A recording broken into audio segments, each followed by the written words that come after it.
Assalamualaikum warahmatullahi wabarakatuh. Semangat pagi, salam perspektif. Kita kembali berjumpa di podcast Hasnawi Haris Perspektif. Dan pada episode kali ini kita akan membicarakan satu topik yang saya sudah memantik pada episode sebelumnya, yaitu tentang apakah penugasan kepala sekolah non-reguler itu ada yang tidak lulus ketika mengikuti pelatihan BCKS. Topik ini tentu kita akan berbicara satu hal yang menurut saya sangat urgen. Mengapa? Karena supaya tidak terjadi mispersepsi, tidak terjadi kesalahpahaman bahwa seorang kepala sekolah yang posisinya diangkat seperti ketentuan pasal 32, yaitu kepala sekolah non-reguler, itu sifatnya transisi. Bersyarat kalau kemudian ingin ditugaskan pada periode berikut. Nah, pada periode berikut itu mereka harus mengikuti pelatihan BCKS. Sahabat perspektif, dua regulasi terakhir saya kira sesungguhnya amat terang, amat jelas memberikan edukasi literasi kepada masyarakat, terutama kepada kawan-kawan bakal calon kepala sekolah, yaitu Permendikdasmen nomor 7 tahun 2025 dan Kepmendikdasmen nomor 129 tahun 2025. Kedua aturan ini sebenarnya saling terkait. Hal-hal yang sifatnya gradual atau umum di Permendikdasmen nomor 7 itu dielaborasi, diimplementasikan melalui Kepmendikdasmen nomor 129. Dan karena kita bicara tentang penugasan kepala sekolah non-reguler, berarti kita bicara tentang aturan yang ada di dalam pasal 32 dari Permendikdasmen itu. Ya, seperti kita tahu bahwa ya kawan-kawan yang belum mengikuti pelatihan BCKS, yang mereka belum mendapatkan sertifikat pelatihan BCKS karena memang skema APBN kemarin masih sangat terbatas, maka mereka diberi hak, mereka diberi ruang untuk bisa menjadi kepala sekolah dengan catatan setelah mereka menjabat atau mereka mendapatkan penugasan, mereka harus mengikuti pelatihan BCKS pada periode berikutnya, apakah itu tetap pakai skema APBN, APBD, atau pakai skema sumber lain yang sah dan tidak mengikat. Nah, yang lalu di episode sebelumnya saya memantik bahwa apakah teman-teman yang ditugasi sebagai Kepsek non-reguler di masa transisi Permendikdasmen ini itu juga harus mengikuti pola pelatihan BCKS yang sama dengan kawan-kawan yang mengikuti pelatihan BCKS pakai jalur reguler. Nah, jawabannya adalah berlakunya ketentuan pasal tentang pelatihan BCKS itu sama saja. Artinya kawan-kawan yang sudah dapat penugasan nanti sebagai kepala sekolah non-reguler itu harus siap-siap untuk mengikuti pelatihan BCKS, apakah tahun ini, tahun depan, yang pasti secara regulatif diatur bahwa bagi kepala sekolah non-reguler yang diangkat sesuai ketentuan pasal 32 itu, mereka harus mengikuti pelatihan BCKS sebelum mereka ditugaskan pada periode kedua, jika mereka memang masih bersyarat. Nah, pertanyaan yang tentu menarik adalah, apakah kepala sekolah yang mengikuti pelatihan BCKS itu, terutama kepala sekolah non-reguler, itu ada yang tidak lulus?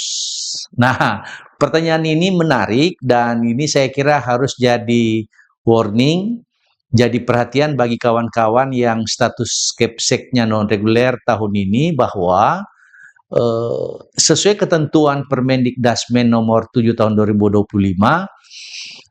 bagi yang dinyatakan tidak lulus maka diberi ruang, diberi peluang untuk mengikuti pelatihan BCKS pada periode berikutnya.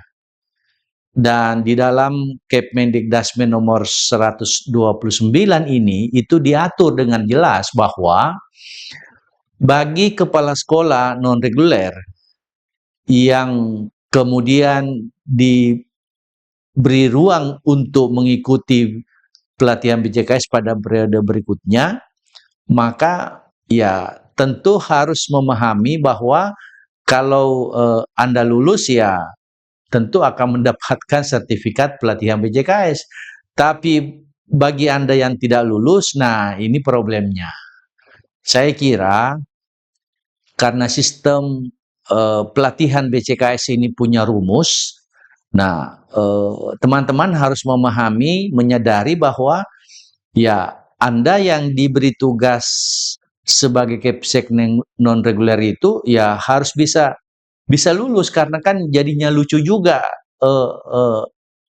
ibu bapak Anda, teman-teman, kawan-kawan jadi kepala sekolah non-reguler tapi ketika ikut pelatihan BCKS tidak lulus. Nah, tentu saja yang harus kita pahami adalah apa yang menyebabkan. Ya, apa yang menyebabkan kepala sekolah yang mengikuti pelatihan BCKS terutama non-reguler itu ada yang tidak lulus. Saya kira episode yang lalu sudah kita bahas tuntas persyaratan kelulusan. Di topik ini kita akan bicara tentang mengapa mereka tidak lulus. Nah, kalau per angka saya kira karena waktu kita terbatas, kalau sesuai dengan regulasi maka kepala sekolah atau peserta BCKS yang tidak lulus itu ada dua syaratnya yang mereka tidak penuhi. Pertama, memang nilai akhir dari peserta pelatihan BCKS ini itu nilainya di bawah 70. Nah, seperti kita tahu, rentang nilai dari pelatihan BCKS itu kan 1 sampai 100. Jadi kalau kurang dari 70 maka dipastikan siapapun itu, apakah dia misalnya pelatihan BCKS ini pesertanya itu dari calon kepala sekolah reguler maupun non-reguler, itu pasti tidak lulus. Nah, jadi itu harus bisa dipastikan karena ada bobotnya kan. Seperti kita tahu bagi yang dinyatakan lulus itu 70 sampai 80. Jadi 70 sampai 80 ya. Itu kategorinya itu cukup memuaskan. Kemudian 80-90 itu memuaskan dan 90-100 itu sangat memuaskan. Nah, kalau di bawah 70 tidak lulus. Nah, ini harus jadi perhatian. Artinya tentu harus jadi pengalaman berharga bahwa bagi kawan-kawan yang diberi penugasan sebagai kepala sekolah non-reguler karena bersyarat, maka Anda harus benar-benar mengeluarkan usaha ikhtiar untuk bisa lulus. Harus lewat 70 ke atas, supaya Anda dengan tenang nanti kembali ke sekolahnya, kembali ke satuan pendidikannya, bisa menjadi kepala sekolah karena sudah dinyatakan lulus. Tapi kalau tidak lulus itu nanti akan ada implikasinya, nanti kita bahas itu. Yang kedua, sekalipun nilai Anda 70 ke atas, tapi kalau kehadiran dalam pelatihan BCKS itu kurang dari 95%, maka dipastikan Anda tidak lulus. Jadi gabungan antara nilai akhir kurang dari 70 plus atau ditambah dengan kurang kehadirannya 95%, maka dipastikan Anda sebagai peserta pelatihan BCKS dinyatakan tidak lulus. Nah, sekarang pertanyaannya adalah bagaimana kalau tidak lulus? Dalam ketentuan Permendikdasmen 7 dengan Kepmendikdasmen 129 2025 diatur bahwa Anda diberi ruang untuk mengikuti pelatihan BCKS. Nah, elaborasinya, operasionalnya itu ada di Kepmen 129. Di sana dikatakan bagi peserta pelatihan BCKS termasuk atau terutama bagi kawan-kawan yang non-reguler ini, itu Anda masih diberikan kesempatan 1 kali saja. Wah, ini perhatian. Jadi kalau 4 tahun 1 periode sebagai kepala sekolah non-reguler, Anda hanya memiliki waktu 1 kali untuk mengikuti pelatihan BCKS. Nah, kalau tidak lulus berarti Anda benar-benar harus bisa memanfaatkan kesempatan terakhir, karena dalam rumusan ketentuan Kepmendikdasmen 129 ini hanya diberikan 1 kali saja. Jadi bukan 2 kali, bukan 3 kali, apalagi 4 kali, 1 kali saja. Dan itu harus dilakukan paling lambat tahun berikutnya.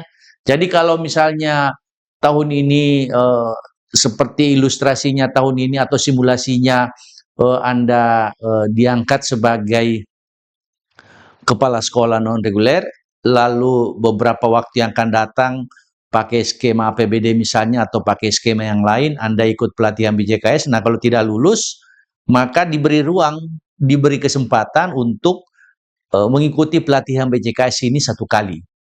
Dan itu tahun berikutnya, berarti kalau tahun ini ikut paling lambat.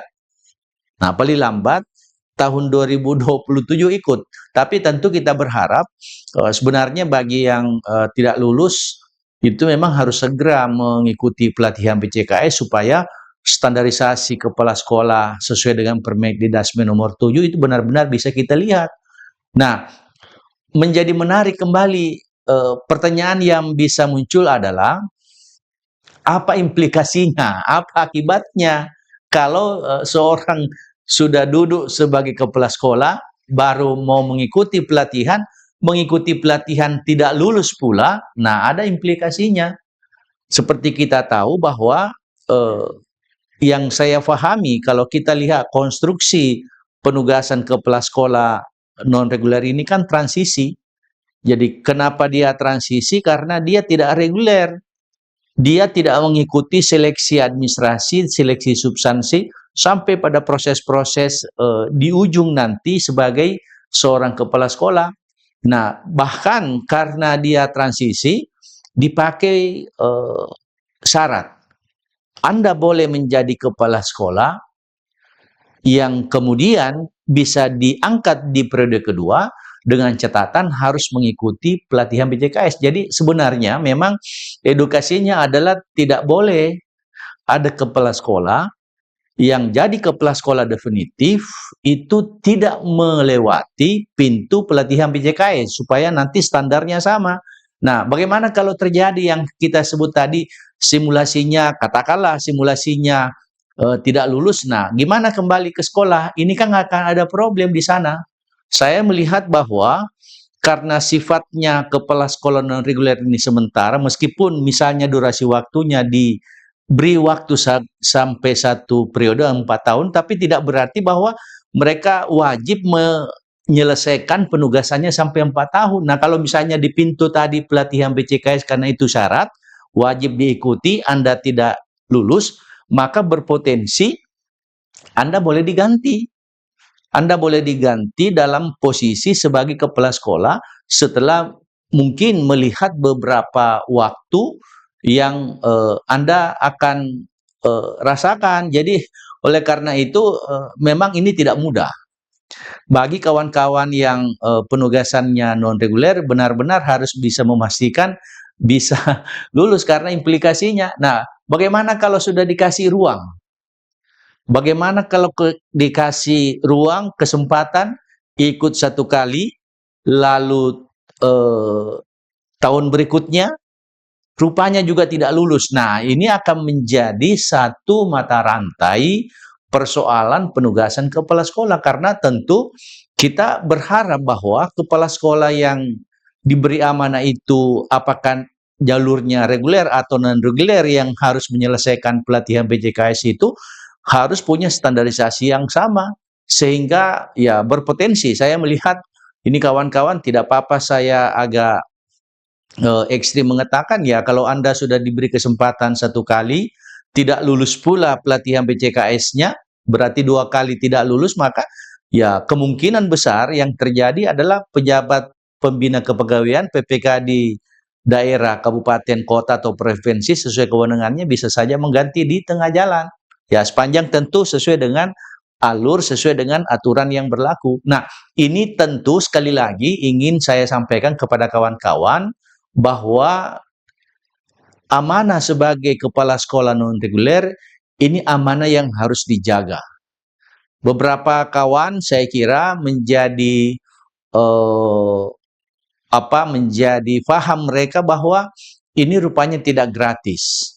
Ada pertarungan sekaligus pertaruhan dari kepala sekolah non reguler untuk membuktikan bahwa Anda diangkat jadi kepala sekolah benar-benar juga bisa melewati pintu lulus dari pelatihan BCKS yang digariskan di dalam Permendikdasmen nomor 7 dengan Kepmendikdasmen nomor 129. Sehingga saya kira terakhir saya ingin menyampaikan 2 edukasi terkait dengan topik kita pada kesempatan ini. Pertama bahwa teman-teman yang diberi amanah oleh PPK baik di kabupaten, kota maupun provinsi menjadi kepala sekolah sesuai ketentuan pasal 32, manfaatkan dengan baik kesempatan itu, tunjukkan bahwa Anda memang layak, Anda memang punya kapasitas untuk menjadi seorang leader kepala sekolah, dan ketika akan mengikuti pelatihan BCKS, pastikan Anda lulus. Anda pastikan bahwa nilai Anda harus di atas 70 dan kehadirannya di atas 95% agar Anda bisa lulus. Yang kedua tentu juga bagian ya edukasi sekaligus pesan kepada pemerintah kabupaten, kota, provinsi untuk tidak asal menunjuk kepala sekolah non reguler karena ada pintu yang mereka harus lewati dan mereka akan dipotret oleh masyarakat, dipotret oleh stakeholder pendidikan. Kalau kemudian ternyata ada kepala sekolah yang posisinya sebagai kepala sekolah non reguler tapi ketika mengikuti pelatihan BCKS ternyata tidak lulus. Nah, ini akan menjadi satu persoalan besar nanti kalau kita tidak atur sedemikian rupa, sehingga kita berharap memang kepala sekolah yang non reguler ini harus bisa menunjukkan jati dirinya sebagai seorang kepala sekolah yang juga punya kemampuan, punya kapasitas, sekali lagi menjadi orang yang seperti agen pembelajaran yang bisa membangkitkan ekosistem pendidikan, terutama ekosistem sekolah yang dipimpin menjadi lebih baik di masa-masa yang akan datang. Saya kira itu yang dapat saya sampaikan. Semoga bermanfaat. Pahami lebih dalam, edukasi tanpa batas. Salam perspektif. Wassalamualaikum warahmatullahi wabarakatuh.